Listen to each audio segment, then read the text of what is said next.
বিশপুরিয়া সমবায় কৃষি উন্নয়ন সমিতির নির্বাচনে 50-শূন্যতে জয়লাভ করল তৃণমূল কংগ্রেস সমর্থিত প্রার্থীরা। রবিবার বিশপুরিয়া এলাকায় মিছিল সহযোগে বিজয় উল্লাসে মেতে ওঠেন কর্মী সমর্থকেরা।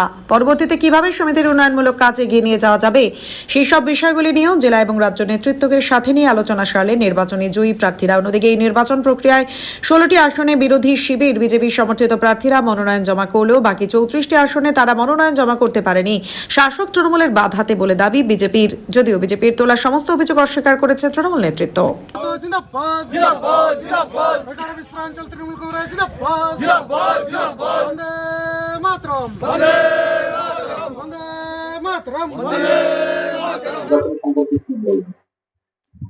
দেখুন, তৃণমূল এখন হচ্ছে আপনার শাসক দল।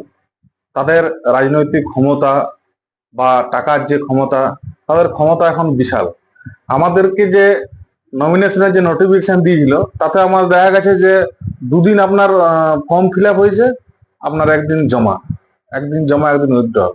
তো আমাদের তাতে প্রথমে আমরা 50টা সিটের মধ্যে আমরা 16টা ক্যান্ডিডেট দিয়েছি। মানে আমাদেরকে বাধ্য না দেওয়ার মতন একটা অবস্থা তৈরি করেছে তৃণমূল বা শাসক দল। একদম বাধার সৃষ্টি। ধরুন, নোটিফিকেশন যেভাবে করছে তাতে আমার মনে হয় তাদের বাধার সৃষ্টি মতন, পুরোটা একদম বাধার সৃষ্টি। আমাদের নোটিফিকেশনের একদম আপনার ডেট 10টার থেকে অফিস খুলে আপনার 12টাই শেষ। মানে এটা না দেওয়ার মতো নেই। মানে ওদের পুরোপুরি অবাধ নির্বাচন কিছু নয়। এটা হচ্ছে আপনার যাকে বলা হয় পুরুলিয়া জেলার ভাষায় জোর জবরদস্তি ভাবে একটা সমবায় লিমিটেডকে তারা দখল করেছে। কৃষি সমিতি, এই সমিতি আমাদের এই এলাকার মানুষ খুব উপকৃত হয়। এখানে ফার্টিলাইজার থেকে ধান কেনা এবং ব্যাংকিং ব্যবস্থা সমস্ত কিছুই রয়েছে। বোর্ড না থাকার জন্য কিছুদিন বোর্ড আমাদের ছিল না, বোর্ড না থাকার জন্য ওটা হয়নি। এখন এবারে আমাদের বোর্ড হয়ে যাবে, এবার আবার পূর্ণাঙ্গভাবে সেইভাবে আমরা কাজ শুরু করব। ফলাফল 50-শূন্যতে আমরা জয়লাভ করেছি। সেখানে প্রতিদ্বন্দ্বিতা কারা কারা করি? প্রতিদ্বন্দ্বিতা শুধু বিজেপির প্রতিদ্বন্দ্বী ছিল, সব সিটে ছিল না, 16টা সিটে ছিল। 34টা সিট আনকন্টেস্ট ছিল, 16টা সিটে প্রতিদ্বন্দ্বিতা করে 16টাই। বিরোধীরা একটা দাবি করছে যে মনোনয়ন জমা দিতে দেওয়া হয়। একদম না, একদম ভুল বাবা। ওরা ক্যান্ডিডেট পায় না, ওরা প্রচুর চেষ্টা করেছে।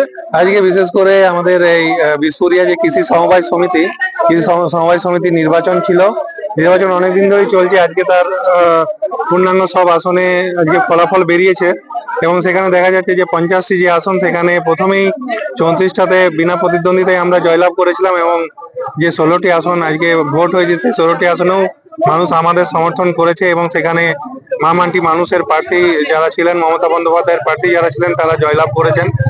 আজকে আমি ধন্যবাদ জানাবো আমাদের সকল বিশপুরিয়াবাসীকে যারা এই নির্বাচনে আমাদের সমর্থন করেছেন এবং যেভাবে দেখা যাচ্ছে যে পরপর বিভিন্ন নির্বাচনে বিশপুরিয়া গ্রাম পঞ্চায়েতের নির্বাচন থেকে শুরু করে প্রত্যেকটাতেই কিন্তু মানুষ আমাদের উপর আস্থা রেখেছেন। তাই আমরা কাজের মাধ্যমে সেই আস্থা পূরণ করতে চাই এবং বিশপুরিয়া এই যে আমাদের সমবায় সমিতি, সেই সমবায় সমিতি যাতে মানুষের জন্য কাজ করে সেই জন্য আগামী দিনে একটা ভালো বোর্ড সেখানে গঠন করা হবে এবং এই সমবায় সমিতি থেকে যে সুবিধা মানুষজন পান সেই সুবিধাগুলোর ব্যবস্থা করা হবে। দাবি করছে যে জমা করতে দেরি বা আজকে সেটা বিশপুরিয়ার যে সাধারণ জনগণ তারা বলবেন, কারণ একদম সম্পূর্ণ অবাধ নির্বাচন হয়েছে, শান্তিপূর্ণ নির্বাচন হয়েছে এবং সব থেকে বড় বিষয় যে কোথাও কোনো আপনারা দেখতে পাচ্ছেন যে বিরোধীরা কিন্তু তারা ক্যাম্পেই সেইভাবে আসেননি। তাই একদম অবাধ শান্তিপূর্ণ নির্বাচনের মাধ্যমে আমরা জয়লাভ করেছি।